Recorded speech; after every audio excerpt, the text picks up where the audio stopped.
Allez sur Variance FM, il est grand temps d'accueillir la première invitée de cette soirée. Elle s'appelle Clotilde et elle va nous parler de Toupli. Bonsoir Clotilde. Bonsoir à vous.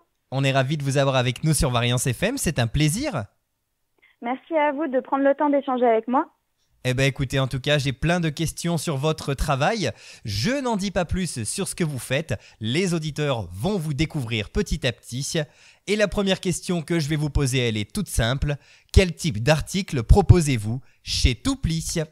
Alors, chez Toupli, déjà, on fabrique et on crée nous-mêmes à Moulins des jouets évolutifs en textile à partir de matières matelassées.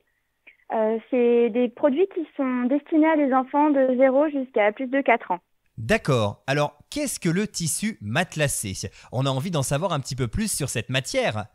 En fait, c'est très simple, c'est un matériau sandwich. Vous avez donc un premier tissu, une mousse et un autre tissu. Et l'ensemble, en fait, il vient piquer à la machine à coudre. Et ces fameuses piqûres, en fait, elles viennent créer des plis.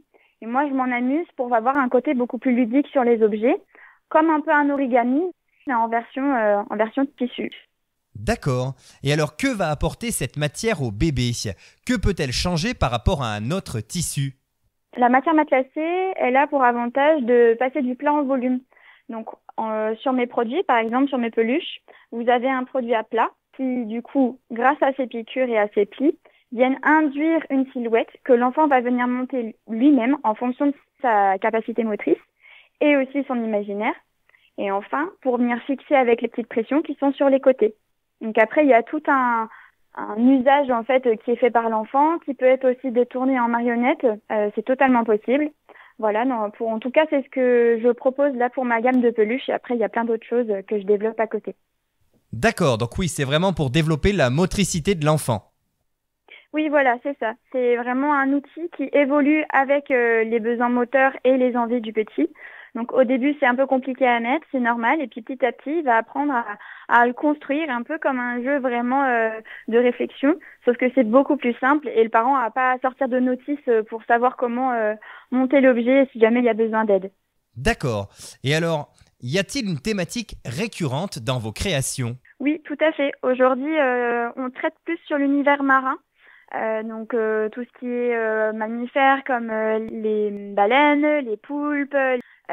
Et puis après, on va avoir tout l'environnement, on va dire plutôt marin, qui est autour des coraux, avec des coussins que je propose en fait pour caler le bébé dans ses positions frêles sur les tapis de jeu. Et puis après, tout un tas de petits objets comme des capes de bain avec une tête de requin, etc.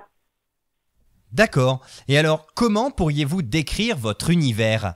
Alors, mon univers, il est assez péchu, c'est-à-dire que j'utilise des couleurs qui sont assez acidulées et surtout qui tiennent dans le temps, dans le sens où souvent dans les produits qu'on propose pour tout ce qui est bébé et petite enfance, ils sont assez stéréotypés avec des motifs un peu nounours, enfin voilà, des choses qui ont peut-être tendance à moins rester dans le temps ou en tout cas on se lasse plus en tant que parent dans la maison. Donc là, l'idée, c'est vraiment que ces produits, ils soient un peu plus pérennes dans la chambre de l'enfant et aussi dans l'univers du parent, puisqu'on sait très bien que les objets des enfants viennent souvent dans le salon. Et tant qu'à faire, si on peut y associer avec la déco, c'est pas plus mal. Oui, tout à fait. Et puis l'avantage, c'est que ça va permettre également de conserver peut-être l'objet de génération en génération, puisque celui-ci ne va pas se démoder. Oui, tout à fait. C'est des choses qui sont, voilà, c'est des couleurs qui sont assez peps, tout en restant, on va dire basiques dans le sens où c'est des couleurs unies. Il n'y a pas de motif spécifique, donc c'est vraiment plus facile à garder dans le temps. D'accord. Et alors, vos créations ont-elles une histoire ? Et si tel est le cas, pouvez-vous nous donner un exemple ? Oui, tout à fait. Alors, j'ai une peluche en fait que j'ai créée il y a un petit moment qui s'appelle Bali. C'est notre baleine, du coup, au sein de Toupli. C'est un objet qui est destiné aux nouveau-nés jusqu'à plus de 4 ans. Voilà, c'est vraiment un doudou qu'on garde avec nous. Et en fait, pendant la réflexion et la conception de cet objet-là, je passe souvent d'un patron papier à ensuite un modèle en textile. Et je fais beaucoup d'échanges comme ça entre les deux. Donc, il y a un vrai dialogue qui se fait. Et ce qui est intéressant aussi dans tout ça, c'est que je le présente à des parents et des enfants. Donc, j'ai leur retour par rapport aux objets que je propose. Et donc, lors d'un de ces retours, on s'est aperçu que cette baleine, elle pouvait aussi être utilisée en tant que tête de vache. Ce qu'il y a un des enfants qui a détourné l'objet en rabaissant la nageoire caudale. Et donc, on avait vraiment cette figure bovine en un tour de main, ce qui était assez drôle. On passait vraiment d'un univers de terre à mer en 2 secondes. C'était très chouette et c'est toutes ces petites surprises, en fait, moi, qui me plaisent dans mon métier et c'est aussi pour ça que je le fais. Oui, donc c'est plutôt chouette parce qu'en fait, ça va laisser vraiment une place importante à l'imagination. Oui, c'est ça, tout à fait. Et puis ça peut aussi venir du parent parce que l'intérêt, donc au niveau des peluches, en tout cas que je propose là, c'est que vous pouvez vraiment les associer à des histoires qui sont propres vraiment à l'imaginaire des deux, donc c'est-à-dire du parent et de l'enfant. Et c'est ce qui crée aussi toute cette base de souvenirs et c'est ce qui, moi, me motive aussi à travailler pour eux, c'est que on sait très bien qu'il va y avoir des moments qui vont être passés avec les objets qui sont vraiment uniques. En général, les doudous, on les garde très très longtemps, même quand on est adulte pour certains. Donc, c'est vraiment un objet qui fait partie de la famille. D'accord. Et alors, pour que vos créations puissent être utilisées par des bébés, quels sont les critères que vous devez respecter? J'imagine qu'il y en a tout un tas. Oui, tout à fait. Alors, c'est vrai que nous, chez Toupli, on fait attention déjà au sourcing des matériaux. On fait en sorte que les produits soient vraiment certifiés au minimum Ecotext. Donc c'est une labellisation particulière qui permet donc d'éviter et de minimiser le risque au niveau des bébés, autant au niveau de la peau, côté allergène ou vraiment aussi mécaniquement, en fait, tout simplement que le tissu ne se déchire pas. Et ensuite, ce qui est intéressant à traiter avec ce genre de produit, c'est que pour les objets qui sont de moins de 3 ans, destinés aux enfants de moins de 3 ans, pardon, on est obligé de les passer dans un laboratoire de test, donc qui est situé en France aussi, où en fait ils vont venir donc faire 3 évaluations, donc une au niveau de l'inflammabilité, on voit si l'enfant a le temps de se dégager de l'objet assez rapidement. Il y a un autre test qui vise à tirer en fait sur la peluche pour savoir si mécaniquement les coutures tiennent le coup. Et enfin, une dernière où là, on reteste les produits, même s'ils sont labellisés, pour savoir s'il n'y a quand même pas des petites choses qui traînent. Voilà, qui peuvent être aussi nocifs pour, pareil, pour l'ingestion des enfants ou la peau. Donc ça, c'est vrai que c'est quand même un coût pour des petites entreprises notamment, comme pour moi. Mais c'est vrai que c'est très important pour la sécurité de l'enfant et aussi la sérénité des parents, parce que quand on a notre premier enfant ou même le deuxième, on fait toujours très attention à ce qui est voilà, le moins de risques possible. Nous, on essaie de mettre en place tout ça au sein de chez Toupli. D'accord, donc des tests de résistance, des tests pour vérifier s'il y a bien une absence de produits chimiques. Oui, vraiment, vous êtes très vigilant, hein. Oui, oui, c'est ça.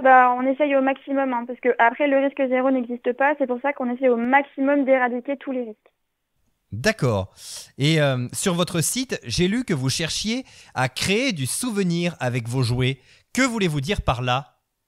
Oui, tout à fait. C'est ce que j'expliquais tout à l'heure, c'est-à-dire que un objet tel que le doudou ou une cape de bain ou même une serviette, c'est des objets qui sont vraiment personnalisés en fonction de l'enfant.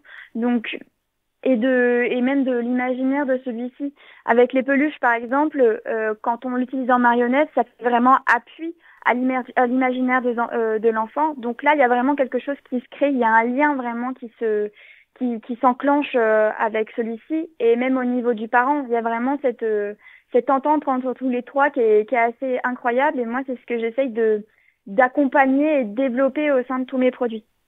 D'accord. Et alors, est-ce que vous faites également de la personnalisation? Oui, effectivement, depuis peu. Ça fait à peu près 1 mois où je propose sur des objets un peu plus fonctionnels comme des capes de bain, des couvertures, des langes, etc., d'apposer des prénoms brodés à la machine à la brodeuse numérique en fait que j'ai à l'atelier ou des petits signes astrologiques aussi en fonction de chacun et éventuellement aussi des produits, des projets personnalisés en fonction des demandes de clients. Je suis ouverte là-dessus, il n'y a pas de problème. Eh bien écoutez, c'est plutôt chouette. Pourquoi pas un peu de personnalisation, ça fait toujours plaisir. Oui, tout à fait. Et alors, est-ce qu'il y a uniquement des articles pour bébés ou est-ce que vous proposez également d'autres choses avec ce tissu? Alors, pour le moment, c'est vraiment axé sur du 0 jusqu'à plus de 5 ans. Donc, créneau naissance et un peu plus après, pour enfants en bas âge. Je suis vraiment restée là-dessus pour le moment. Mais après, l'idée, c'est que Toupli évolue un peu plus jusqu'à la gamme de 8-9 ans pour compléter tout l'univers de la famille, en fait. D'accord. Et alors, Qu'est-ce qui vous a donné envie de créer Toupli? On a envie d'en savoir un petit peu plus sur la genèse de votre entreprise. Alors en fait, tout simplement, moi, je suis sortie d'un master en design de produits, parce que du coup, je suis designer produit. Et j'ai eu la chance, lors de ma dernière année de diplôme, de travailler avec une entreprise qui est basée au Puy-en-Velay et qui travaille du coup le matelassé. Donc j'ai pu apprendre vraiment énormément de bases au niveau de cette matière, comment est-ce qu'on la fabrique, quelles sont les contraintes, quels sont aussi les avantages à travailler avec elle. Et c'est vraiment en développant cette matière-là qu'après j'en ai déduit des utilisations qui sont dédiées à l'univers de l'enfance. Et donc c'est comme ça après que j'ai voulu développer mon entreprise. J'avais plein d'idées dans la tête et j'ai voulu vraiment les concrétiser tout simplement.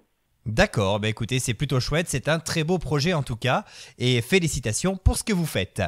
Je vous remercie. Alors évidemment, on va devoir se laisser dans quelques instants, mais avant que vous ne partiez, j'ai une question importante pour vous.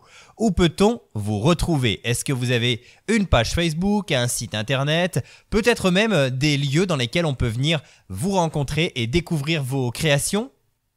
Alors oui, dans un premier temps, pour ceux qui ne peuvent pas se déplacer, j'ai un site internet, toupli.fr, vous pouvez commander, il n'y a aucun problème. Et aussi donc une page Instagram et une page Facebook, quand vous tapez Toupli, tout l'univers du pli, tout attaché, vous me trouvez très facilement. C'est un petit renard sur un fond bleu, vous verrez, on peut pas le louper. Et enfin, pour ceux qui sont un peu plus proches de Moulins, du coup, dans mon atelier au sein de la Maison des métiers d'art et du design, au 23 cours Anatole France, on propose avec plus de 15 artisans une boutique de Noël, voilà, avec des artisans locaux, donc des gens qui ont des savoir-faire vraiment du coin. Ça pourra vraiment être utile pour du plus petit jusqu'au plus âgé. On a des tranches de prix qui peuvent aller de 5 € jusqu'à plus de 80 €. Donc c'est vraiment très large, vous pouvez vraiment trouver de tout. Voilà ce que je peux vous dire là-dessus. Vous pourrez retrouver aussi donc tous mes produits, aucun souci. Et les services de personnalisation, du coup, sont au sein de l'atelier pour le moment et après j'extrapolerai sur le site internet. Eh bien écoutez, en tout cas, on peut vous retrouver facilement. On rappelle tout simplement votre nom. Il s'agit de Toupli. C'est facile à retenir. Et puis on vous remercie encore une fois, Clotilde, d'avoir pris le temps d'échanger avec nous sur les ondes de Variance FM. Merci à vous d'avoir pris le temps d'échanger avec moi, c'était très sympa. Eh bien écoutez, tout le plaisir était pour nous. On vous souhaite une très belle soirée et nous, sur Variance FM, on continue avec un peu de musique et on se retrouve d'ici quelques instants avec évidemment le prochain invité de cette soirée.